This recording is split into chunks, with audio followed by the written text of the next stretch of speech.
All right. Well, thank you so much for joining us, Dr. Jen. We appreciate having you on. Appreciate you taking time. I know you're running around today, so we appreciate it. Thank you for having me. Absolutely, absolutely. So your job is not an easy one by any means, and I almost always find that people in behavioral health space have very specific stories of how they got here. So would you mind sharing yours? Yeah, so I always knew I wanted to help people, and I had my bachelor's. I knew I was going to get a bachelor's in psych. And when you get a bachelor's in psychology, you know you're going for a master's. There's just no doubt about it. And psychology is such a vast field, and I think it's really important that people know the kind of psychology they're going into, like social psych, forensic psych, neurological psych. So I took a class, and when behavioral psych section got into the class, I just fell in love. I just lit up. I knew this was going to be it. It's not subjective, it's very objective, it's very results driven. So, yeah, I was like, it was either this or neuropsych, and I thought this would be way more fun. That's awesome. That's awesome. Is it fun? It has. I mean, I work with children. I get to work with young people, and I get to see real behavior change. That's awesome. That's awesome. What trends are you seeing right now and how school districts approach special education contracting? Because I know that that's a near and dear topic to you. Yeah, school districts are tricky because I feel like they, like everyone, we all have the best interest of the child in mind and we are wanting the best outcomes. I mean, they're under a tremendous amount of pressure with IEPs and providing free and appropriate education. So I know there's a lot of constraints on their end and they want to do a lot of things. Unfortunately, one of the trends I'm seeing is private equity. Like a lot of they're going towards more of the bigger PE-backed firms rather than the smaller ones. And I understand now that, I'm mixing business with client outcomes. I see the merging of the two, and they don't always play well together because, you're not always going to get the best quality when you're going for the lowest price. And so, it is a struggle, and I can see both sides of the equation. Like, there are definitely great districts like Glendale, and I had a great chat with Centinela District yesterday, Centrella, and they seem to really have the children's interest on the forefront, but I see a lot of them just really, what's the rate sheet? How much you charge? Like they're not asking for supervision, they just want to know like how much. But at the end of the day, I get it. They're under these constraints, and so are we. Absolutely. Absolutely. So my next question is right along those lines. It's how do you ensure quality and consistency in ABA services when scaling across multiple districts? Yeah, so like we are not trying to scale at rapid speeds. We'd Hmm. rather scale very slowly and focus on client outcomes and having the best results.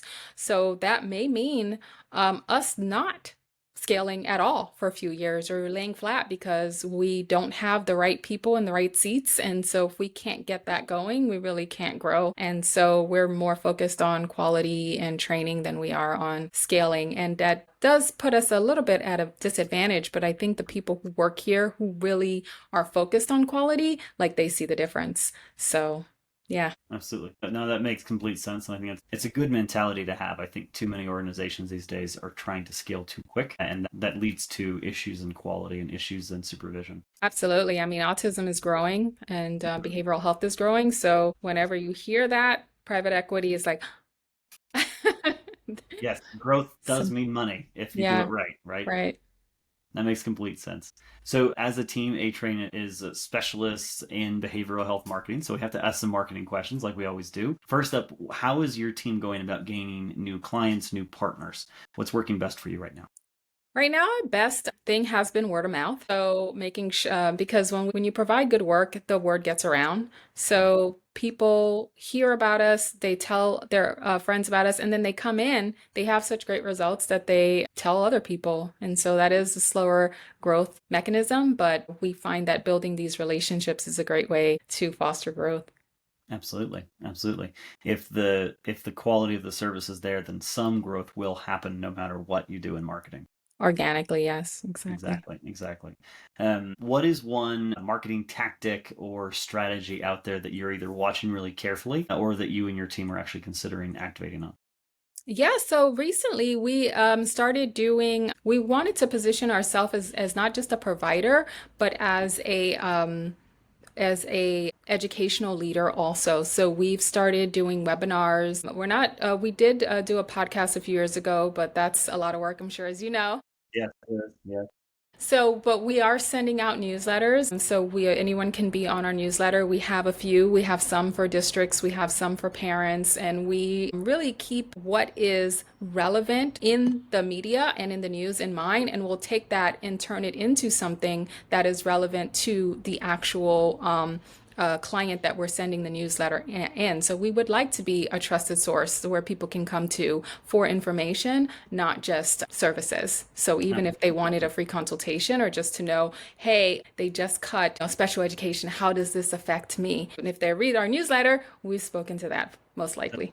That's awesome. Do you want to give a plug real quick for the newsletter? Where can people sign up? Yeah, sure. You can just email info@buildingblockresolutions.com and you can just say you want to be on the newsletter, or you can go to our website, which is buildingblockresolutions.com. Awesome, awesome, perfect. Well, thank you so much for joining us. Thank you for sharing. Thank you for the work you're doing. I know you and your team are impacting a lot of families, so I appreciate the time. And I always like to say thank you for your community, since a lot of people, a lot of times you don't get that.